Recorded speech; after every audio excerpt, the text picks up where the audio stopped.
So I woke up this morning thinking about like what I would be, what I might talk about this morning with all of you.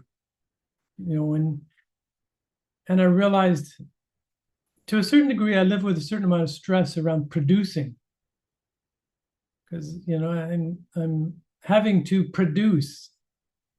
And I realized whenever I'm into that mindset of like, what am I going to produce? Like it's um it's quite egoic, and it it it comes from that place. And I was thinking of how deep it goes because it's not just all the factors that go into treating ourselves and how I can slip into treating myself as kind of a production machine, you know, on the assembly line. And I think it goes way back, to the Protestant work ethic, which is when kind of the capitalist mindset came online. It's like, we find our worth in what we produce. And also, we pivoted in terms of what even education was for children to a kind of production model where the paradigm is that we're preparing them to be producers in society. We're preparing them to join the work world. And this was done quite intentionally. So my point here is that this urge to produce is grounded in culture, in education. It is it is one of the predominant forms of the performance self, the performative self. And we, of course, get dopamine hits from it. So our brain chemistry sort of adds to this. When we feel like we've done a good job, it's like, oh wow, look at me, heck, I'm something. And so, we have our vocations as, for me as therapist, minister, teacher, author, et cetera, all these things where I've produced well. And you could even think about sort of that particular adaptation that we're calling people pleasing as, the psychological manifestation of being a production machine. So, like I'll produce the self that others want. You know what I mean? And then, the beginning of that question, who am I actually? And this gets into a spiritual question. Who am I when I stop producing? Because I would say you won't be surprised to hear me say that production paradigm is different from self-expression. Because one of the ways to look at it is that the production thing comes from ego, having to justify and legitimize ourselves in the world. And self-expression comes from a different place because there is the joy and the intrinsic vitality of expressing what you're here to express. But I'm super aware of how easy it is to cross that threshold, that line into ego. So who am I when I stop producing? You know, and of course, this is what, as I mentioned, produces a self in our culture, the way it's set up. I mean, there's good grades, good behavior, emotional caretaking, achievement, even spirituality can be a production. We're producing our ideal self. You see the hook, like it's so interesting.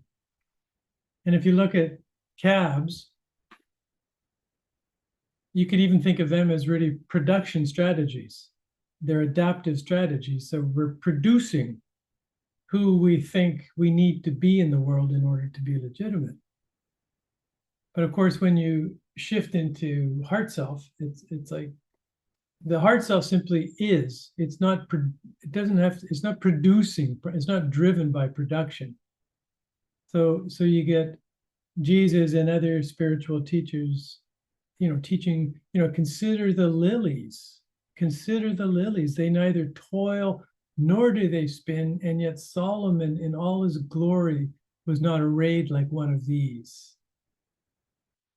And he's alluding to the intrinsic beauty of just being or doing from the heart space, doing from self-expression. And so he's alluding in one sense to just the value of our presence. And if I stop producing, can I actually start looking around and receive this moment? Can I just enjoy my daughter?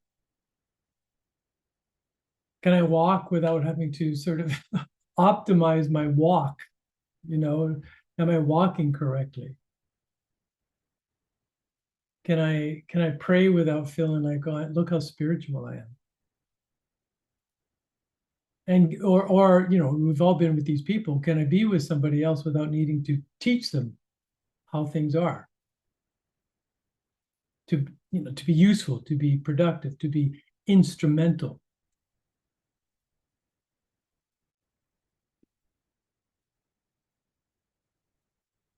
And so it's interesting to reflect on if nobody was ever helped by my life or by your life again, would your life still have value? Would you be able to affirm the worth of